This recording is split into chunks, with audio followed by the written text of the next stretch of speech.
God is conceived in traditional Christian theology to be the cause of the world, not only in his initial act of bringing the world into existence or creating the world, but also in his ongoing conservation of the world in being. And so today we want to turn to the subject of continuing creation, as it's sometimes called, which is point 3 on your outline. And let's begin by looking at some biblical data concerning continuing creation.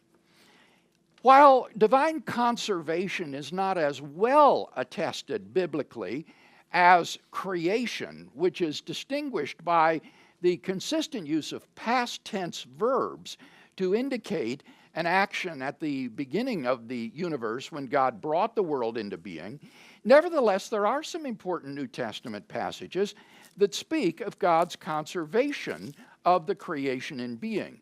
For example, Colossians chapter 1, verses 16 and 17. Colossians chapter 1 and verses 16 and 17.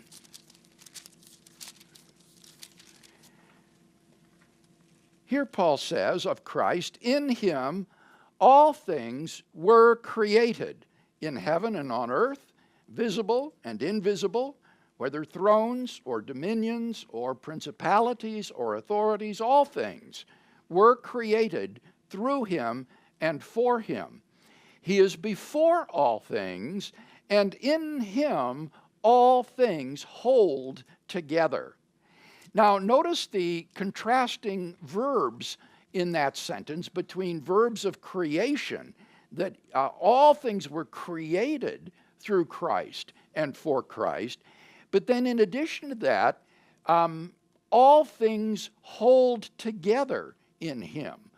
The one verb speaks of the creation of the universe initially, the other speaks of God's ongoing preservation of the world in being. The word literally means to consist. The world consists in God. Similarly, in the book of Hebrews, chapter 1. Hebrews, chapter 1, verse 3. Hebrews 1, 3. Again, speaking of Christ, he reflects the glory of God and bears the very stamp of his nature, upholding the universe by his word of power. And the word there translated upholding literally means to carry. God carries or sustains, as it were, the universe in existence. And finally, in Acts chapter 17 and verse 28, we have the words of the Apostle Paul as he speaks to the Athenian philosophers on Mars Hill. Acts chapter 17 and verse 28, Paul says, in verse 28, "For in him we live and move and have our being." And it's that third verb there that I draw your attention to. We live and move and we have our being in God. The word literally means we exist in God. So there is New Testament data that God not only created the universe initially, but that the universe consists or is sustained by God, that God bears or sustains the universe, and that we exist in God. Any question or discussion of the biblical data concerning God's conservation before we begin to analyze this systematically? Yes, Taiwan, please.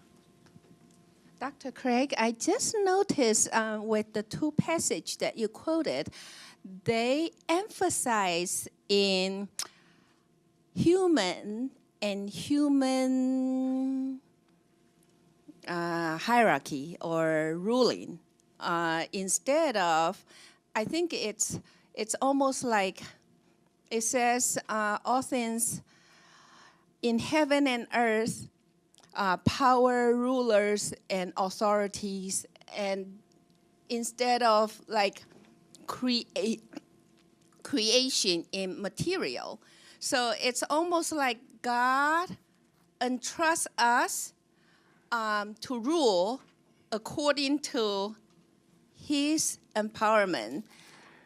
Well, I think the question of the identity of the thrones or dominions or powers and authorities that Paul is talking about there, whether they're earthly powers or spiritual dominions, is an open question. And I think that he's probably talking about spiritual dominions here.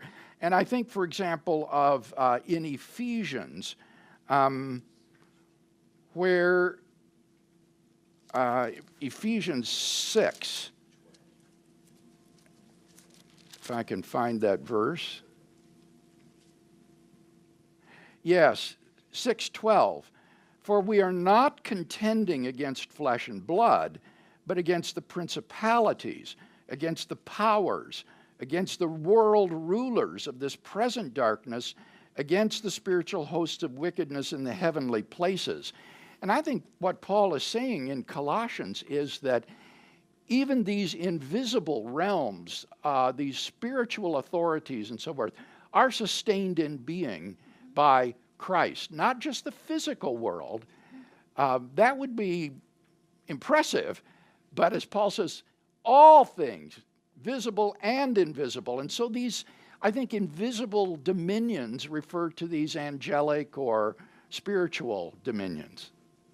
All right, well, let's go on then to a systematic summary of what is meant by conservation. Creation and conservation have traditionally been classed as two subdivisions of creatio ex nihilo,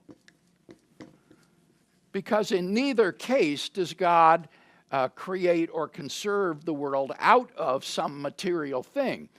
The initial creation is very often called creatio originans, or originating creation. This would be God's creation at the beginning of the world. And then conservation is called creatio continuans, or continuing creation. And that would be God's ongoing conservation of the world in existence. Now, while this is a very nice and handy rubric, nevertheless, I think that when it's pressed for technical precision, that it is actually quite misleading. As we've seen, when we say that something is created, we are talking about the first time at which a thing comes into existence. And so the doctrine of creation implies that things begin to exist at the time that they are created. But then if you think of conservation as a kind of continuing creation, what that would imply is that at every successive moment, God creates a new individual at that moment, the first time at which it exists, in the place of the thing that existed at the previous time. And thereby you are landed in the crazy doctrine called occasionalism.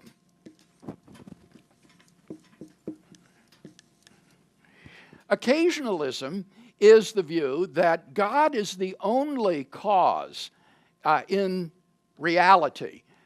Things that we think are causally connected are merely the occasions upon which God acts to bring about some new effect.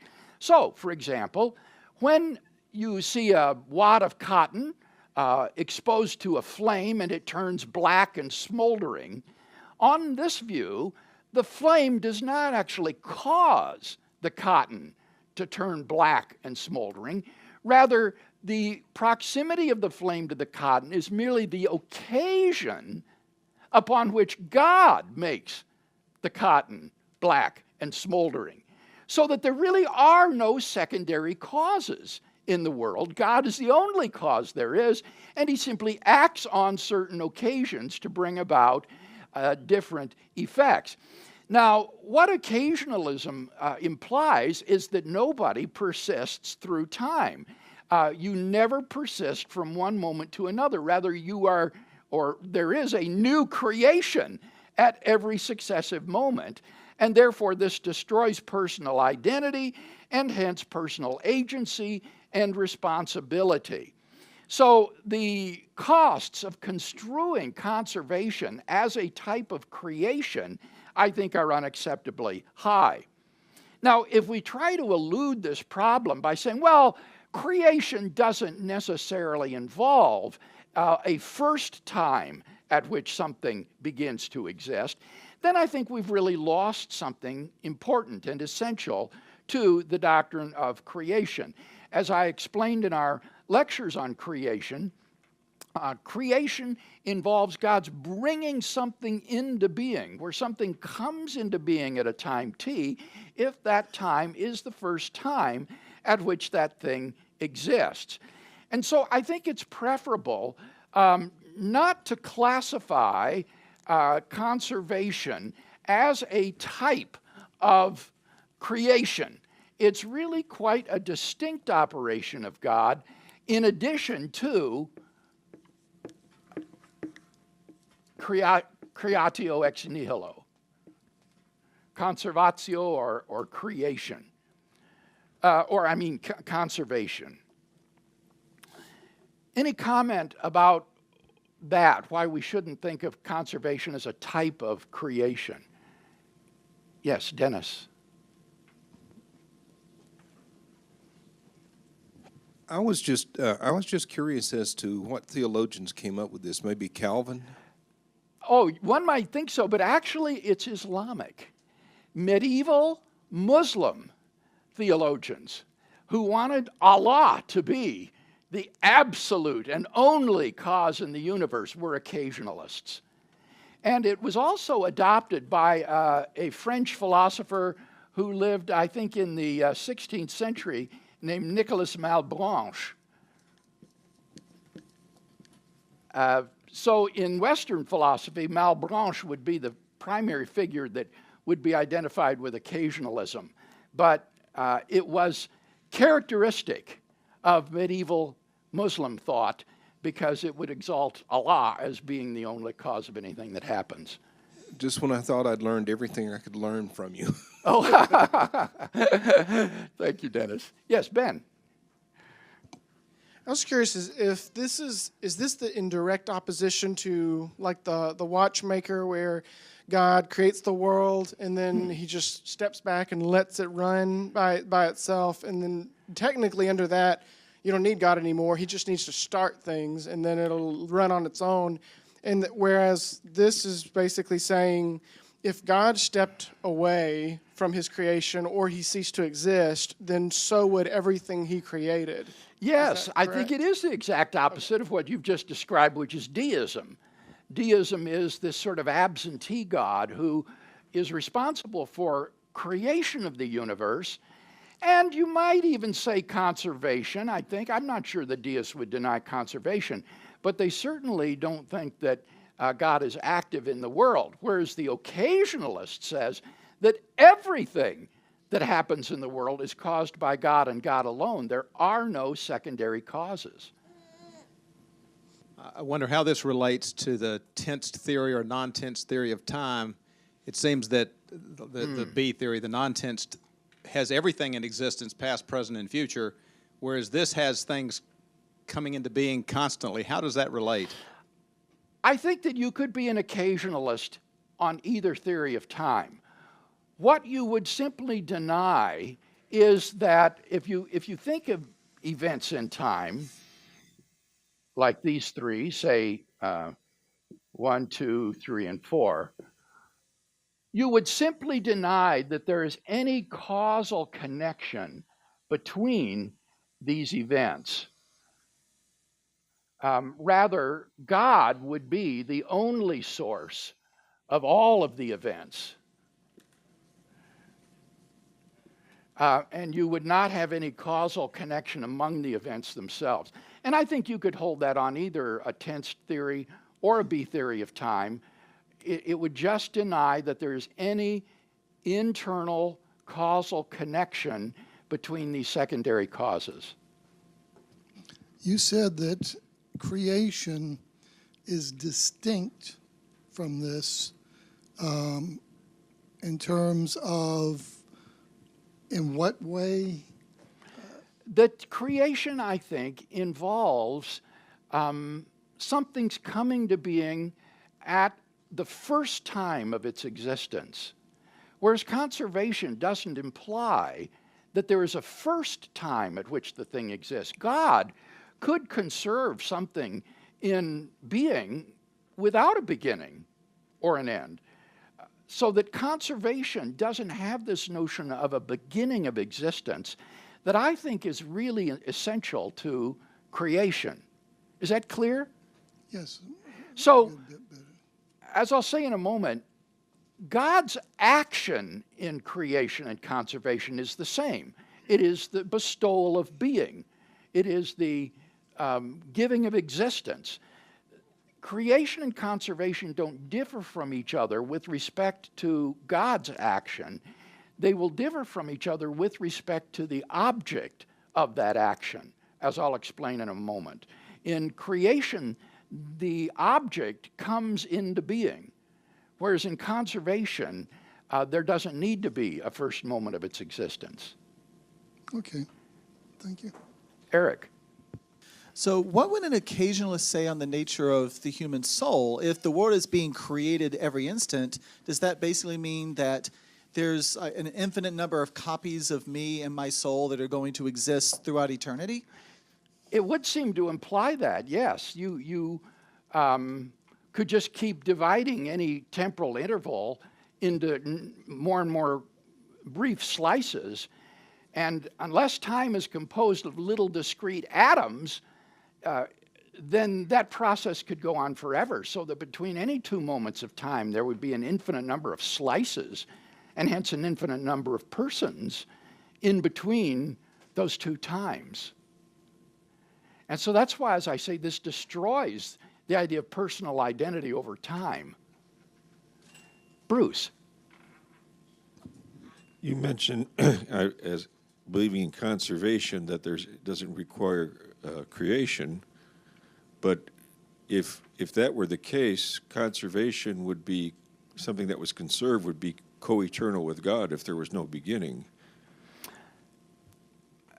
That's a good point, Bruce. Do you see what Bruce is saying? If God only conserves the universe in being and never creates it, then that would imply that the universe is co-eternal with God, in the sense that God never exists alone. Because if it did have a beginning, then there would be a moment at which it is created. And so a good many theologians who are very reluctant to say anything that might intersect with empirical science, lest theology be falsified, only affirm a doctrine of conservation of the world in being. I would say among your non-evangelical theologians, the doctrine of creation is very, very frequently reduced to conservation, that God sustains the world in being moment by moment. All right. Now, as I say, we can distinguish conservation from creation, not in terms of a difference in God's action or power, which seems to be the same, but rather in terms of the object of his action. For conservation presupposes a subject which God acts upon to cause it to persist from one moment to another. Creation does not presuppose any such object.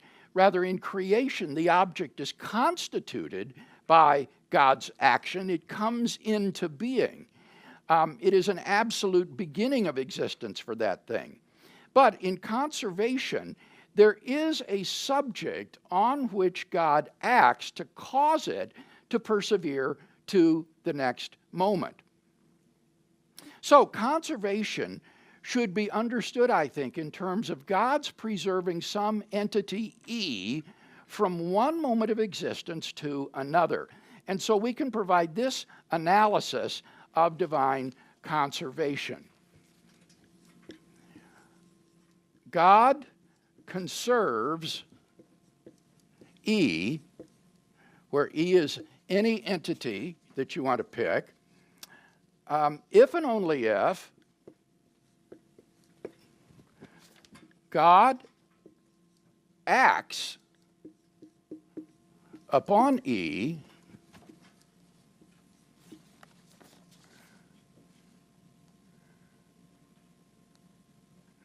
to bring about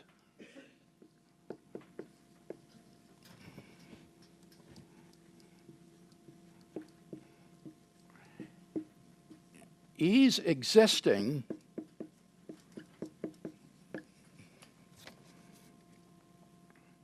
from some time t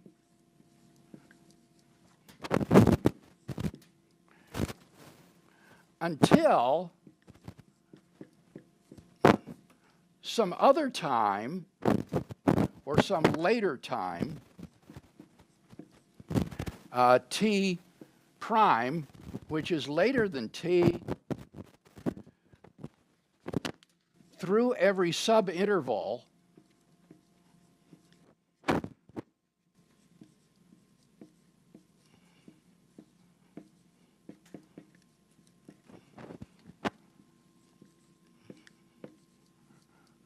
of t to t prime. Okay, let's go through that definition again. God conserves E if and only if God acts upon E to bring about E's existing from t until some later time t prime through every subinterval in the stretch between t and t prime. So the divine action itself, that is, say, the bestowal of being, the causing of existence, may be the same in both creation and conservation.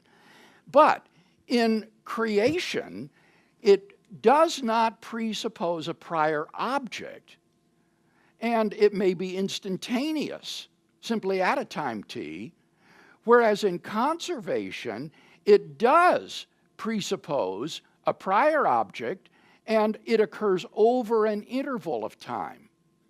So that would be the difference between creation and conservation. Creation doesn't presuppose the existence of an object, but rather it constitutes that object in being, and it can occur at an instant, t. But in conservation, God acts upon an object to cause it to exist through an interval of time, from one time to the next. Any discussion about this analysis of what conservation involves? I'm just kind of wondering, we seem to be talking about physical entities. What about the soul? When does that begin? And does it ever be, can it be destroyed? Does God allow it to be destroyed? Or is it, you know, we go to heaven or hell? Yeah, this wouldn't be restricted to physical entities, Mike. This would apply to angels or souls or any other kind of spiritual realities that you might want to postulate. God would not only create those things initially, bring them into being, creatio ex nihilo, but then he would sustain them in being from one moment to the next, so that angels will not continue to exist from one moment to another without the upholding, conserving power of God.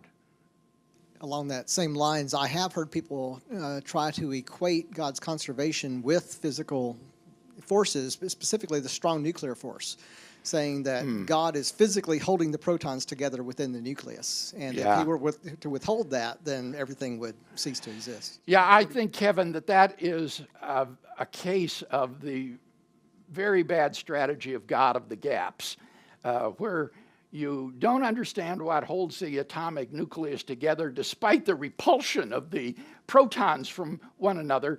And so you say, well, God holds them together. God is the strong nuclear force. I think that that is postulating God just as a plug in some supposed gap in scientific knowledge, and that's a mistake. As I said to Mike, conservation would apply to non-physical entities, like angels and demons and things as well. Souls, it's not restricted just to things composed of matter. And not just holding them together, but actually their actual existence as well. Yes, their being. That's a good point, because the other things could still, well, they could fall apart, but the particles would still exist. And here we're talking about sustaining something in being.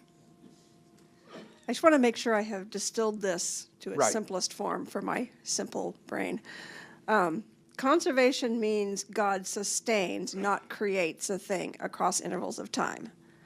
Creation, God causes a thing. Conservation, God sustains a thing. Not exactly, Stephanie.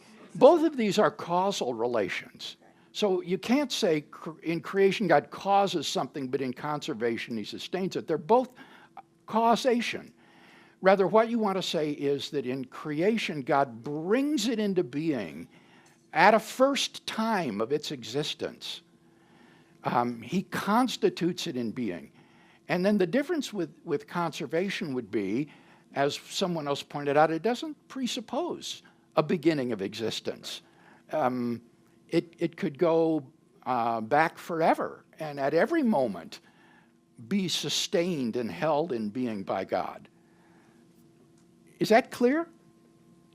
As mud. Oh, But that's okay. you don't want to follow up? Oh, I will ponder over All time right. and see if I am sustained. Very good. So first question I want to ask is that, do they believe in free will? And Who's they? those people who are claiming those conservation. Okay, now you're Occasionalists. not speaking of the occasionalists then? Or are you? Are you talking about the occasionalists? So people who are claiming those ideas, do they believe that there's free will? Okay, again, Minju, I'm not sure whom you mean by those in your question. Let me clarify. Okay. The occasionalists do not believe in free will. Everything is determined by Allah. For the Muslim occasionalists, there is no secondary causes. You don't do anything. You don't bring about anything. Now, for those who believe in the doctrine of conservation, such as I've explicated it here, certainly many do believe in free will. Roman Catholics believe in free will. Now, Calvinists, I think, don't believe in libertarian free will, but it's not because of their doctrine of conservation. It would be because of their doctrine of divine providence. They want to believe that God unilaterally determines everything that happens. So there's no connection between conservation, properly explained, and freedom of the will. It's neutral with respect to that. But if God is the one who decides everything, then what is the use of the free will? Well, on conservation, it doesn't say that God decides everything. Okay. You're confusing conservation with determinism. And this is just saying that God keeps something in being as long as it exists. Maybe an analogy would be helpful here. Imagine that I am a magician and I can just say, poof, and a ball pops into existence. That would be creating the ball. But suppose I take a ball in my hands and I keep it in existence over a period of time. That would be conservation. I'm upholding the ball in existence. And someone who walked into the room and saw me holding the ball wouldn't know whether I began to do so a few minutes ago, 10 years ago, or whether or not, if I were divine, I was upholding the ball from eternity. So that illustration might help you to grasp the difference between creating something and conserving it. Yes, Cash.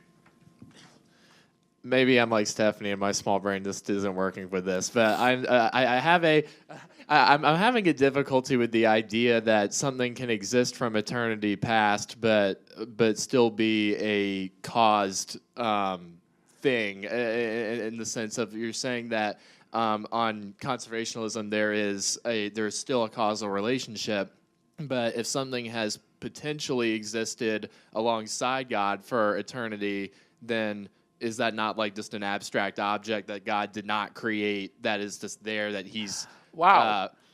That forms a wonderful segue to the next paragraph in my lecture, which I'm not going to have time to give this morning. So we'll have to talk about it next week.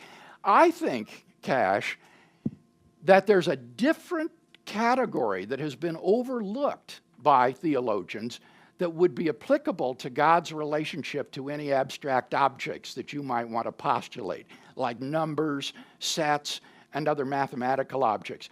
What I'll argue is that they cannot be thought to be conserved in being because these things exist timelessly. They don't exist from t to t prime, and therefore conservation wouldn't be applicable to them any more than creation. There has to be a third category that would apply to how God sustains in being timeless objects like mathematical entities. And so we'll talk about that next week. All right, with that then let's close with a benediction. And now may God, who created the world in being and conserves it from moment to moment, equip you with everything good to do his will and to walk pleasing in his sight, to the glory of Jesus Christ our Lord. Amen.